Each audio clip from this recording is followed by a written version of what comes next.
Lalu alam malakut adalah alam ci atau alam nyawo. Nah, ini disebut alam malakut. Ya, ini alam malakut. Yang ini adalah suatu padatan dari ruh yang dia tidak bisa diindra, nggak bisa. Jadi kalau teman-teman ingin mengubah ci atau mengubah nyawa atau mengubah ki atau mengubah prana adalah dengan mengubah rasa. Nanti kita akan memahami sebuah kunci-kunci di dalam ilmu pengobatan timur ya. Misalnya rasa sedih misalnya, emosi sedih. Emosi sedih itu akan mengganggu nyawa atau ci dari apa namanya dari organ paru dan usus besar. Nah, teman-teman kalau bilang begitu nanti bisa keliru karena yang diganggu bukan sarafnya. Jadi emosi atau rasa atau perasaan. Ya, saya ulangi lagi, emosi atau rasa ya atau perasaan itu akan mempengaruhi nyawa atau ci atau energi. Nah, tetapi ini yang sering saya sampaikan waktu saya melatih para pengobat tradisional ya. Sebenarnya di dalam proses akupunktur, akupresur, pijat refleksi atau bahkan bekam, sebenarnya yang paling penting itu bukan olah fisiknya, di mana titiknya, di mana apa namanya area refleksinya, di mana titik bekamnya. Yang paling penting sebenarnya bukan itu, tetapi menghadirkan rasa atau emosi positif itu yang. Nah, inilah sebenarnya nanti yang membedakan teman-teman ya. Terapi kedokteran, lalu ada terapi apa? Terapi tradisional ya, pijat, bekam. Dengan terapi sufi itu nanti bedanya di sini. Kalau ilmu apa namanya pengobatan sufi healing nanti yang paling dominan kita di sini. Makanya di dalam teknik yang paling penting di dalam sufi healing itu qanaah, menerima.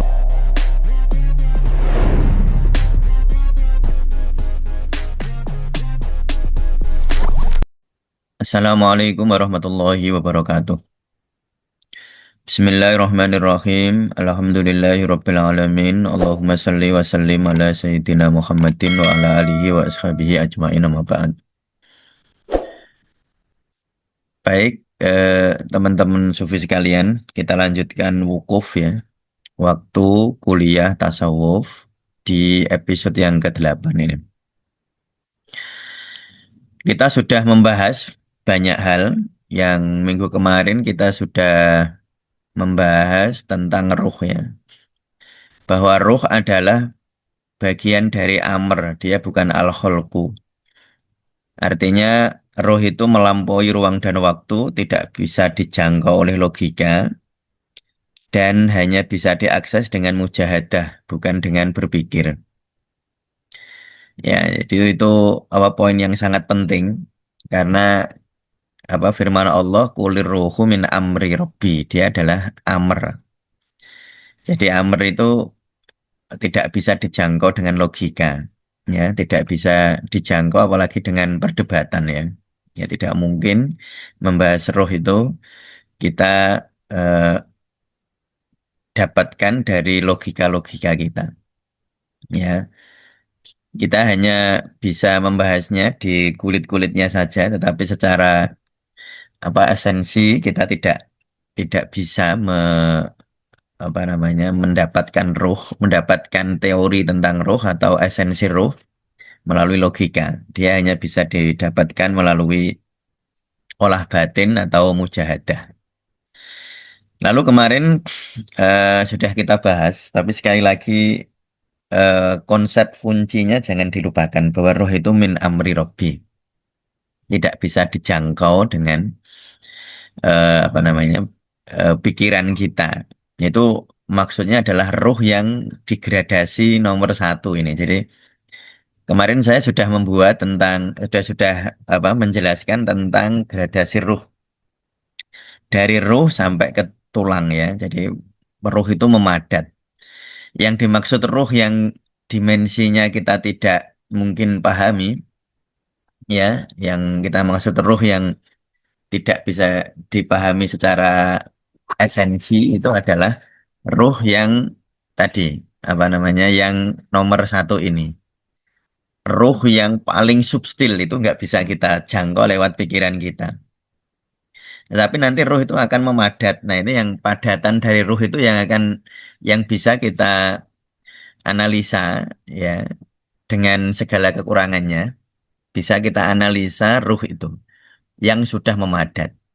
Tetapi sekali lagi jangan dimaknani memadat dalam artian fisik ya, seperti air lalu memadat atau menyublim atau membeku ya. Ya, ya ini hanya soal bahasa, tapi esensinya bukan begitu sebenarnya. Yang itu yang saya maksud itu amernya Allah.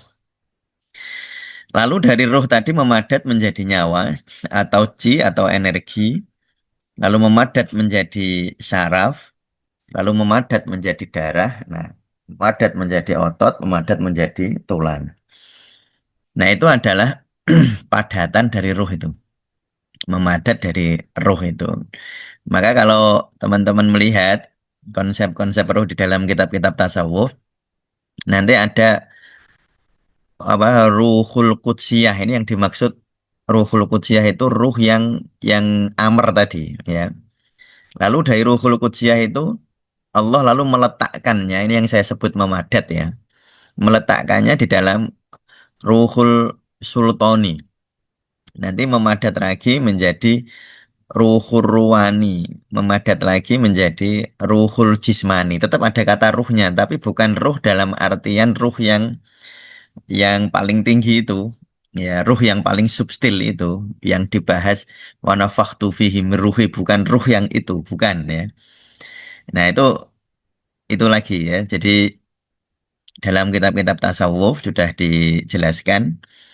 Jadi ruhul kudsiyah itu yang dimaksud adalah ruh yang amernya Allah, yang tidak bisa dijangkau oleh pikiran kita.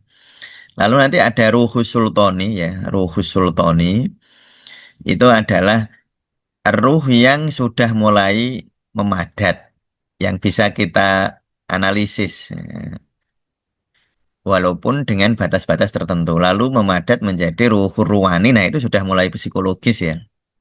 Mulai psikologis, lalu ada ruhul ruwani itu psikologis, lalu ada ruhul jismani, yaitu sudah sangat fisik yang sudah bisa kita jangkau. Jadi teman-teman jangan terjebak dalam kata-kata ruhnya. Jadi ruh itu yang dimaksud ruh ini yang kita bahas kemarin, yang dia adalah al-amr, bukan al-kholku, itu didapat dari mujahadah, itu nggak bisa dijangkau. Tapi nanti ketika dia memadat, itu baru bisa kita jangkau lewat pikiran kita. Memadat menjadi chi, memadat menjadi saraf, memadat menjadi darah, memadat menjadi otot, memadat menjadi tulang. Ya, ya baik. Sekarang kita lanjutkan. Jadi eh, ruh itu ya kemarin ya, ini yang dimaksud ini kemarin ruh min amri robbi itu yang ini, yaitu ruh yang ini ya. Nah, ruh yang paling substil, yang asalnya langsung dari Allah, tak terdefinisi ya, nggak bisa kita definisikan. Lalu setelah dia diamerkan Allah menjadi ruh, ya, menjadi ruh. Ini amr langsung dari Allah, bukan proses al-kholku, tapi proses al-amr. Lalu dari sini memadat. Nah, nanti kalau ini sampai ke sini, dari padatan nyawa menjadi tulang, ini sudah proses al-kholku. Nah, ini bisa kita pahami secara hukum, secara logika. Sudah mulai bisa dianalisis, bisa dipelajari ya. Nah, jadi dari Allah yang tak terdefinisi, yang laisa kamisli sayun, lalu Allah menghendaki untuk membuat ruh, tapi bukan dalam artian al-kholku, bukan kholako, tapi al-amr ya ini. Lalu ini yang memadat menjadi nyawa atau chi ya, nyawa atau chi ya, atau prana. Nah ini yang ini ya, yang memadat menjadi prana atau chi atau ki ya. Kalau orang Jepang menyebutnya ki atau ruah dalam bahasa Ibrani. Nah, ini dia memadat. Lalu memadat jadi saraf, memadat menjadi darah, memadat menjadi daging, memadat menjadi tulang. Nah, ini padatan dari roh. Jadi sebenarnya di dalam chi, di dalam saraf, di dalam darah, di dalam daging, di dalam tulang itu di dalam dimensi terdalamnya itu ada roh. Dimensi terdalamnya. Nah, cuma ini eh, apa namanya? Dikasih pakaian, dikasih baju sehingga dia akan menjadi material ya. Nah, jadi ini ada tulang yang paling padat. Nah, dari tulang sampai saraf ya. Ini dari tulang sampai saraf. Sebentar, biar teman-teman lebih enak melihatnya ya. Nah, dari tulang sampai saraf ini sangat material. Ini adalah yang disebut sebagai alam mulek, alam yang terlihat ya, alam mulek. Dia terlihat bisa diakses dengan panca indera. Jadi mengakses saraf, darah, daging, tulang itu bisa melalui panca indera. Kita bisa melihatnya, tentu tulang misalnya. Kita tahu warnanya apa, ukurannya berapa, panjangnya berapa.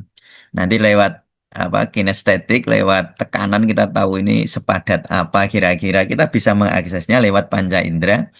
Lalu dari panca indera ini lalu nanti bisa dianalisis. Ya, bisa dianalisis, bisa disintesis sehingga menjadikan ilmu pengetahuan. Nah, kalau di dalam apa manusia, dalam ilmu manusia, ini disebut sebagai ilmu biologi, nanti dia akan menghasilkan ilmu kedokteran. Nah, ini jadi bisa dijangkau oleh panca indera. Jadi tulang, daging, darah, saraf bisa dijangkau oleh panca indera. Kayak saraf ini, dia mungkin yang terlihat kan hanya serabutnya, listriknya, tapi bisa diukur. Bisa diukur misalnya kalau di otak diukur lewat EEG, kalau di jantung lewat EKG, itu kan mengukur melalui kan mengukur saraf ya, mengukur apa kelistrikannya. Nah, itu termasuk alam mulek, yaitu alam yang bisa dijangkau, dijangkau oleh panca indera, bisa diakses dengan panca indera. Sehingga teman-teman kalau misalnya pengen mengubah saraf, pengen mengubah darah, pengen mengubah daging, oleh tulang ya bisa dengan alam material. Misalnya kalau teman-teman makan buah-buahan warna merah nanti akan membantu mengubah darah. Nanti kalau makan apa kalsium misalnya membantu pembentukan tulang, terutama bagi anak-anak ya. Tulang nanti kalau kalsium dan lain sebagainya. Jadi intinya alam mulek itu adalah alam yang tampak oleh mata lahiriah kita ya. Yang itu kalau di dalam apa ilmu tentang gradasi ruh, dia adalah saraf, darah, daging, tulang ya. Itu namanya alam mulek. Lalu alam malakut adalah alam chi atau alam nyawa. Nah, ini disebut alam malakut. Ya, ini alam malakut. Yang ini adalah suatu padatan dari ruh yang dia tidak bisa diindra, nggak bisa dijangkau dengan panca indera chi itu.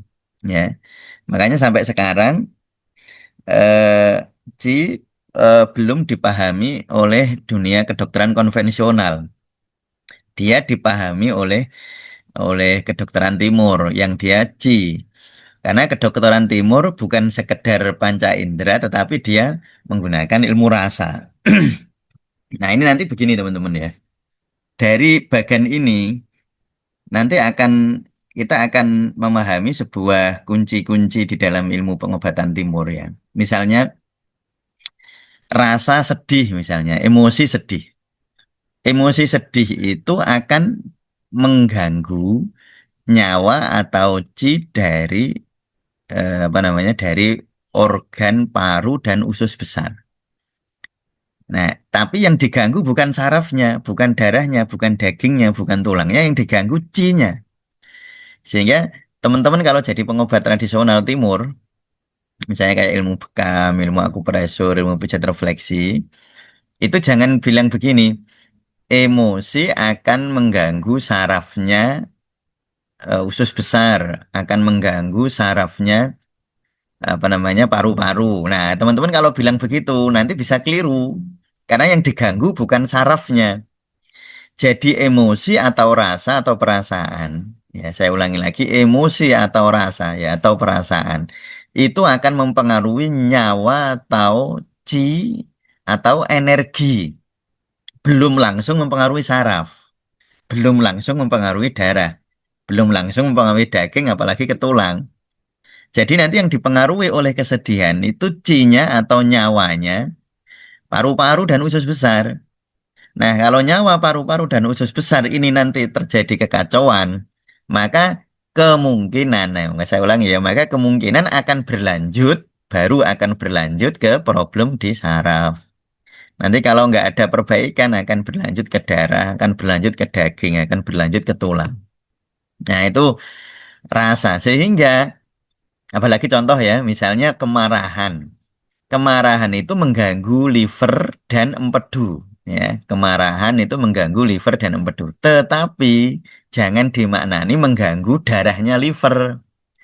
Jangan dimaknani mengganggu ototnya liver atau empedu.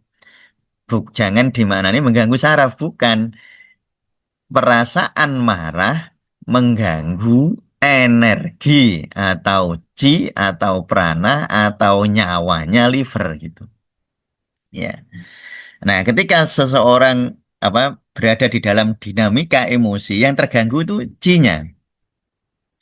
Nah, maka dalam pengobatan misalnya akupunktur, akupresur, pijat refleksi ya, itu yang diubah atau yang diintervensi itu chi-nya. Nah, tetapi nah ini yang sering saya sampaikan waktu saya melatih para pengobat tradisional ya. Sebenarnya di dalam proses akupunktur, akupresur, pijat refleksi atau bahkan bekam. Sebenarnya yang paling penting itu bukan olah fisiknya, di mana titiknya, di mana apa namanya area refleksinya, di mana titik bekamnya. Yang paling penting sebenarnya bukan itu, tetapi menghadirkan rasa atau emosi positif itu yang jauh lebih penting. Saya ulangi ya, itu yang jauh lebih penting daripada tekniknya. Maka pengobat tradisional itu harus em, mampu atau memiliki keterampilan-keterampilan untuk menjaga emosi klien, emosi pasien. Maka sugesti di dalam ilmu pengobatan timur itu lebih penting daripada tekniknya. Jadi apa perilaku atau apa namanya akhlak atau bahasa yang digunakan oleh para terapis tradisional itu jauh lebih penting daripada tekniknya. Karena loh ini nanti ya. Ketika emosi pasiennya negatif, teknik-tekniknya itu jadi tidak berfungsi dengan baik. Ini contoh ya. Nanti ini sebenarnya akan kita pelajari lebih lanjut kalau kita belajar eh, bekam dan akupresur untuk emosi ya. Jadi saya pernah menulis buku.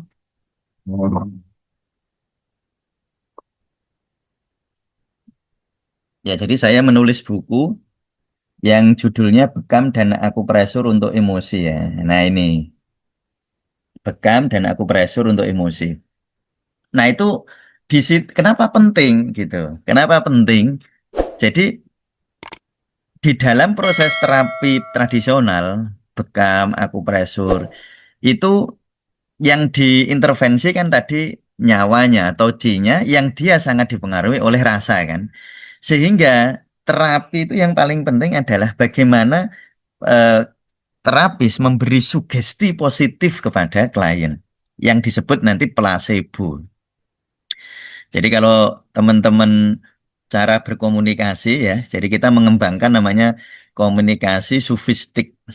Nah, kalau teman-teman menggunakan komunikasi yang tepat, yang dan benar, lalu emosi pasien menjadi positif, itu terapinya akan berlangsung dengan baik. Tetapi jika seseorang itu diterapi dalam keadaan marah misalnya, marah itu membuat nyawa atau ji itu anu apa namanya dia menguap ya menguap dia sehingga ketika dilakukan terapi energinya nggak ngalir tapi malah menguap. Nah, menguap itu malah jadi hilang, makanya banyak orang marah awalnya kuat habis itu dia capek, jadi gampang capek itu orang pemarah itu. Nah, nanti kalau orang diterapi dalam keadaan cemas, energinya itu kayak tali terikat.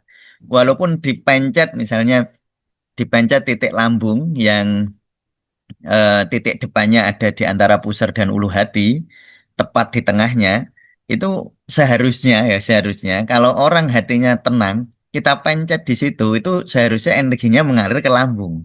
Seharusnya ya. Tetapi ketika orang itu cemas, ketika dipencet di situ energinya terikat, dia nggak mau jalan. Maka saya ulang tadi bahwa terapi proses terapeutik di dalam ilmu pengobatan timur atau bahkan di dalam Sufi healing itu sebenarnya yang penting bukan teknis fisiknya, bukan teknik metode fisiknya, tetapi yang paling penting adalah bagaimana cara agar klien itu tenang. Ya itulah nanti pentingnya terapi Al-Quran, terapi doa, terapi apa namanya, terapi zikir, terapi sholawat, terapi sholat, terapi wudhu. Itu sebenarnya nanti di situ itu. Ya, jadi yang sangat vital sebenarnya di situ itu. Bagaimana mengubah rasa karena untuk mengakses nyawa atau chi itu melalui rasa. Nah, ketika seseorang itu secara psikologis tenang, ya, secara psikologis dia tenang, maka otomatis nyawa atau chi-nya akan teratur atau akan optimal. Nanti akan mempengaruhi saraf jadi lebih bagus, nanti akan mempengaruhi darah menjadi lebih bagus, nanti akan mempengaruhi daging, mempengaruhi tulang. Itu ketika chi-nya apa namanya optimal. Nah, sekali lagi, yang paling penting tadi ya, jadi yang paling penting bagi teman-teman semua, yang misalnya mau berkecimpung di dunia pengobatan tradisional atau sufi healing atau bahkan pijat refleksi, pijat akupresur atau bahkan akupunktur, itu sebenarnya yang penting olah rasa, bukan olah fisiknya, bukan tekniknya. Maka kalau di apa di 200 jam sufi healing yang kita ajarkan di dalam pendidikan pendidikan praktisi tasawuf itu kita mengajarkan bagaimana terapis itu mengolah rasanya sendiri, batinnya sendiri, lalu dia akan bisa memvibrasikan rasa positif itu kepada klien. Karena kenapa begitu? Kalau teman-teman belajar di ilmu kedokteran, ya hal-hal semacam itu bukan hal yang paling penting, bukan. Kalau di kedokteran, kalau kurikulum yang kita lihat kan tekniknya, obatnya apa, cara operasi bagaimana, cara diagnosis fisiknya bagaimana, ya itu begitu. Karena memang kalau di dunia saraf, darah, daging, tulang, teknis fisik sangat penting. Nah, jadi keterampilan fisik. Nah, kalau di kedokteran ya, nah, di kedokteran eh, dulu waktu saya kuliah ilmu-ilmu tentang bagaimana mengolah rasa ya nggak ada. Tapi kalau di dunia tradisional enggak, karena di dunia tradisional itu tadi ya, yang diubah itu atau yang diintervensi itu nyawa atau chi, yang nyawa atau chi ini sangat mudah diakses oleh emosi. Sehingga marah nanti mengganggu chi-nya liver, takut mengganggu chi-nya ginjal. Jadi kalau teman-teman misalnya ketakutan yang panjang itu nanti energi di dalam ginjal dan kandung kemihnya itu akan terganggu. Chi-nya akan terganggu loh ya. Bukan sarafnya ginjal, bukan darahnya ginjal, bukan dagingnya ya. Tetapi yang terganggu adalah chi-nya ginjal. Nah, kalau chi ini tidak segera diperbaiki, ketakutan ini berlangsung lama. Nanti lama-lama baru akan mengganggu saraf, mengganggu darah, mengganggu daging, mengganggu tulang, baru begitu. Ya. Jadi lalu misalnya lagi kecemasan mengganggu energi lambung, mengganggu energi loh ya, bukan mengganggu lambung sebagai entitas yang fisik gitu, tapi energinya atau chi-nya. Ya itu ya, jadi alam mulek tadi dijangkau dengan panca indera, ini jadi ilmu pengetahuan modern, ya, ilmu kedokteran modern. Alam malakut dia adalah nyawa yang dia bisa diakses dengan rasa, ya, bisa diakses dengan rasa atau emosi. Jadi kalau teman-teman ingin mengubah chi atau mengubah nyawa atau mengubah ki atau mengubah prana adalah dengan mengubah rasa. Nah, itu karena ini tadi ya. Nah, lalu ruh sendiri. Nah, ini ruh yang amer tadi. Ruh yang amer tadi. bukan ruh yang dalam yang sudah memadat ini.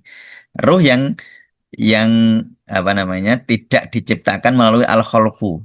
Nah, tetapi yang berada di luar ruang dan waktu, yang melampaui ruang waktu, yang melampaui logika. Ini dia ada di alam Jabarut.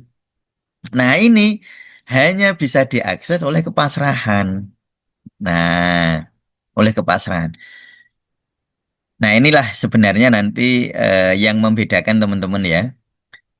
Terapi kedokteran, lalu ada terapi apa? Terapi tradisional ya, pijet, bekam. Dengan terapi sufi itu nanti bedanya di sini. Kalau ilmu apa namanya pengobatan sufi healing, nanti yang paling dominan kita di sini. Makanya di dalam teknik yang paling penting di dalam sufi healing itu qanaah, menerima untuk pasrah. Itu teknik kuncinya. Nah, di situ. Nah, di sini sebenarnya nanti diakses dengan kepasrahan. Nah, ketika seseorang itu pasrah, itu yang ya kalau misalnya kita sering ada mendengar gini ya, kalau kamu sudah angkat tangan, Allah akan turun tangan gitu kira-kira.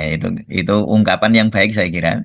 Ya, jadi ketika pasrah nanti malah justru kemungkinan muncul mukjizat kalau bagi para nabi ya, muncul karomah, muncul maunah. Ya, kan wa may yatawakkal 'alallah fahuwa hasbuhan begitu. Kalau kamu bertawakal berpasrah diri kepada Allah, maka Allah yang akan mencukupi. Maka akan ada mukjizat, akan ada karomah. Para wali karomah kalau kita ini maunah atau mendapatkan jalan keluar dari arah yang nggak diduga-duga. Ya, mayyataqillaha yaj'al lahu makhraja wa yarzuqhu min haitsu la yahtasib. Kalau kamu benar-benar bertakwa kepada Allah, maka kamu akan diberikan rizki dan jalan keluar serta rezeki yang enggak diduga-duga. Itu yang kepasrahan ini sebenarnya. Nah, di sini nanti di dalam pendidikan 200 jam itu kita nanti yang paling banyak itu ya ini bagaimana cara kita untuk membantu klien atau ya paling penting membantu diri kita sendiri ya, membantu diri kita sendiri dan siapa tahu bisa membantu klien dengan cara apa? Dengan cara kepasrahan. Nah, lalu bagaimana apa namanya kita apa menginternalisasi nilai-nilai kepasrahan itu di dalam diri kita dan diri pasien atau klien itulah nanti ciri khas dari ilmu sufi healing atau terapi tasawuf. Ya. Tapi terapi tasawuf itu membedakannya nanti begitu. Kalau ilmu kedokteran itu hanya di sini nih. Nah ini ya. Ya baik sebentar. Jadi kalau ilmu kedokteran itu di sini. Di saraf, darah, daging, tulang. Nah teman-teman kalau apa eh, diperiksa di ilmu kedokteran ya diperiksa ya sarafnya, darahnya, dagingnya, tulangnya, kolesterolnya berapa itu kan di dalam darah, asam uratnya berapa itu di dalam darah, gula darahnya berapa itu di dalam darah, trigliseridnya berapa itu di dalam darah. Jadi kalau ilmu kedokteran itu yang dilihat ya saraf darah. Misalnya, oh jantung dilihat EKG-nya itu dilihat sarafnya, otak dilihat EEG dilihat sarafnya. Nanti dilihat dagingnya atau ototnya. Oh, ada ketegangan otot, ada macam-macam. Nah, itu kalau di ilmu kedokteran. Jadi ini adalah ilmu kedokteran. Kalau nyawa atau ci itu ilmu pengobatan tradisional. Ya, kalau nyawa atau ci itu di dalam ilmu pengobatan tradisional ya. Jadi kalau ilmu bekam itu kan memang ilmu bekam itu ada dimensi memperbaiki darah itu betul. Tetapi sebenarnya secara lebih lebih penting sebenarnya bekam itu bukan mengubah darah, tapi mengubah chi sebenarnya. Sehingga kalau teman-teman belajar ilmu bekam, bekam itu fungsinya mengurangi chi yang berlebihan. Ya, lalu yang kedua melancarkan chi yang macet. Jadi kemacetan chi. Nanti misalnya kalau orang lidahnya melet lalu ada banyak bintik-bintik hitam di daerah tertentu, nanti berarti ada stagnasi energi di daerah tertentu. Nah, ini tuh nanti ada ya lewat lidah itu kita bisa melihat ininya apa namanya kira-kira stagnasi chi-nya ya, bukan stagnasi darah loh ya, stagnasi chi. Jadi terminologi ini diingat-ingat ini, terutama bagi teman-teman yang ingin jadi apa pengobat praktek menjadi praktisi, ya, praktisi. Nah, itu diperhatikan. Jadi sebenarnya eh, yang dimaksud oleh pengobat tradisional memijat titik tertentu itu bukan bukan mengubah ininya, bukan bentar, ya, bukan mengubah sarafnya darahnya, bukan mengubah chi. Bahkan bekam juga begitu. Bekam itu misalnya teman-teman bekam di titik paru itu akan memperbaiki chi paru. Nah, karena bekam itu tadi fungsinya mengurangi chi yang berlebihan, bukan hanya darah. Nah, itu ya. Terus misalnya teman-teman menjadi pijat refleksi, misalnya pijat di jari jempol di sini. Ini pijat di jari jempol itu memijat otak sebenarnya. Kalau kita pencet di situ harusnya chi otak berubah. Nah, jadi yang diubah itu chi lah ya, kalau pengobatan tradisional itu. Ya. Jadi misalnya ada istilah pijat saraf itu pijat yang istilah yang salah kaprah ya. Ya salah tapi sudah kaprah ya sudah biarin aja.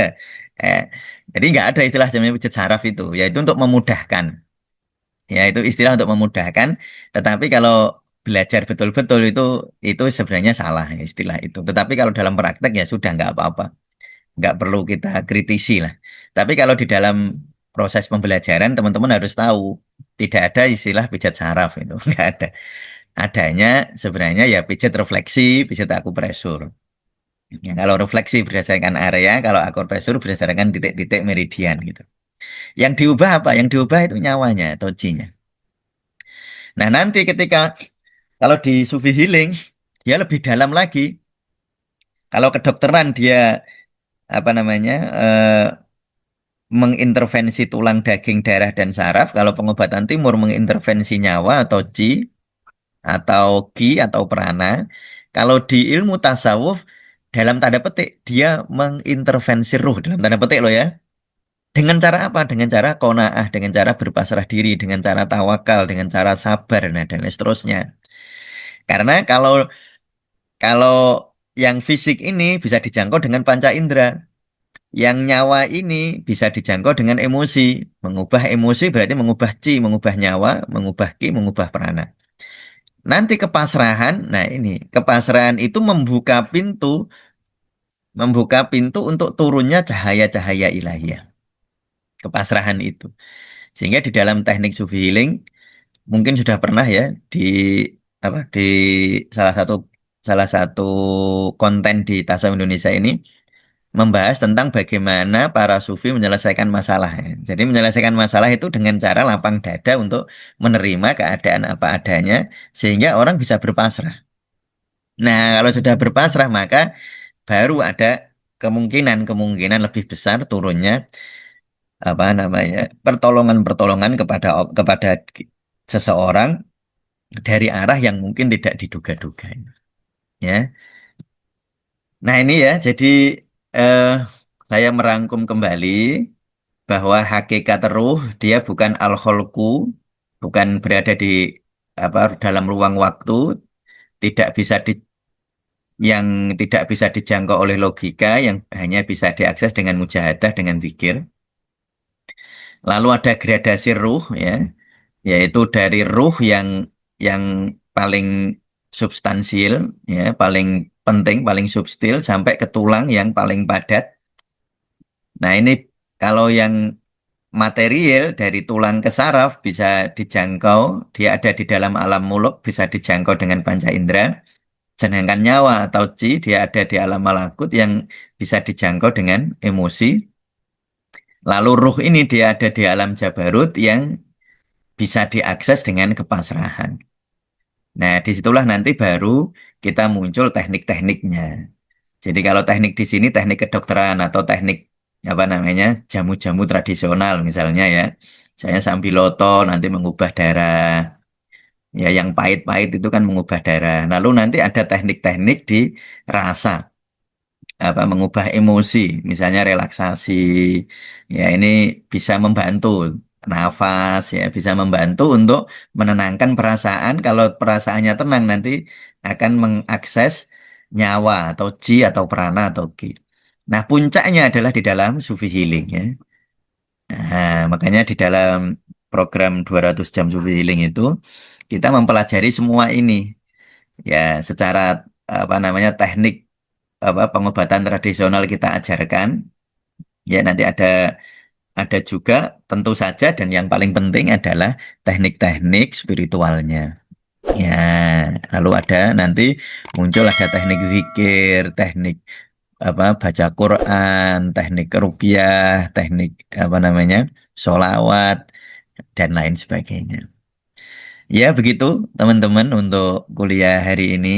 Semoga nanti kita bisa lanjutkan lagi ke kuliah-kuliah berikutnya ya. Cukup sekian untuk hari ini. Terima kasih. Assalamualaikum warahmatullahi wabarakatuh.